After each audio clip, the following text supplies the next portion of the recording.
Krishna Hare Ram, he had a kind of trend.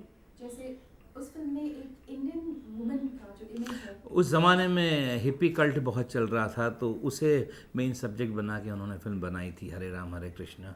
हाँ, Hare Ram Hare Krishna as far as I think पहली picture थी उनकी, और बहुत ही कामयाब फिल्म थी, box office and otherwise also. Superb songs और थीम बड़ा गज़ब का था उसका। हिप्पी कल्ट चल रहा था उस ज़माने में, और हिप्पीज़ को लेकर के उन्होंने एक सब्जेक्ट बनाया था और फिल्म बनाई थी। ज़्यादातर फिल्म पूरी काठमांडू में शूट हुई थी, और नेपाल नरेश से भी उनकी अच्छी दोस्ती होने के नाते उन्हें आई एम श्योर उन्हें बहुत सारी फैसिलिटीज़ भी मिली होंगी वहाँ।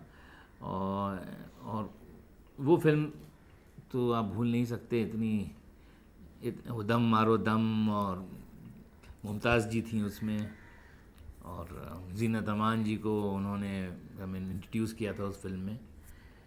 और उसके बाद भी कई फिल्में उन्होंने बनाई। Always chose subjects like Pygmalion भी रूपांतर उन्होंने बनाया था टीना मुनीम जी को लेकर, और he was always very innovative, that's for sure. और हमेशा यूथ ओरिएंटेड रही है उनकी फिल्म की।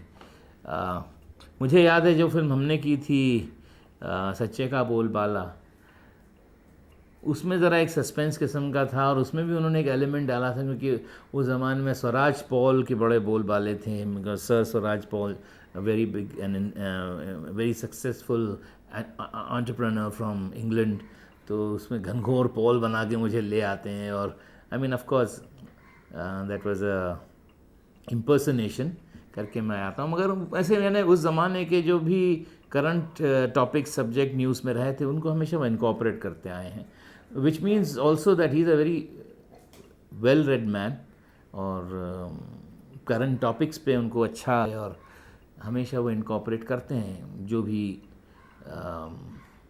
करंट टॉपिक होता है, इंटरनेशनल और अदरवाइज। मैंने सुना था वो एक फ़िल्म बनाने जा रहे थे, जो महाहत्याकांड हुआ था नेपाल में, जो रॉयल फैमिली का, उस पर भी कुछ फिल्म बनाने जा रहे थे देव साहब। आई वंडर हुआ क्या उसका, लेकिन आई एम श्योर किसी न किसी दिन वो बनाएंगे ज़रूर ये फिल्म भी। वो नए टैलेंट्स के भी बहुत हाँ जी जी जी, आई मीन ये उनका हमेशा ये प्रयास रहा है, प्रयत्न रहा है कि वो नए लोगों को इंट्रोड्यूस करें।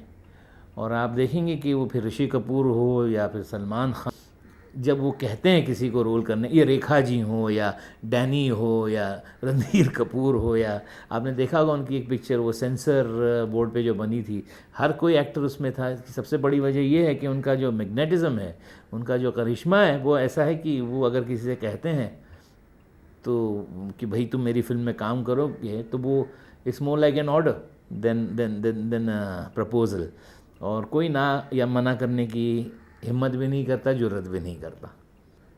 देवानंद साहब हमारी इंडियन फिल्म इंडस्ट्री के लिए उनका मायने क्या है? देवानंद खुद एक इंडस्ट्री है by itself, he is an institution by itself. Dev Anand यहाँ तो छोड़िए, आप अक्रॉस द बॉर्डर आप कहीं भी जाइए, दुनिया के किसी भी कोने में जाइए, देवानंद साहब को कोई न जानने of Indian origin, ethnic origin, ये मैं नहीं मान सकता।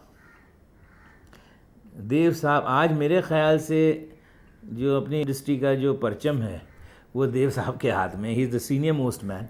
अभी तो दादा मुनि भी नहीं रहे, he is the senior most man and everybody respects him for the same. और जब भी उनका जिक्र आता है या कुछ होता है तो हर आदमी का सर अदब से झुक जाता है। इससे ज़्यादा इज़्ज़त कोई क्या दे सकता है किसी को।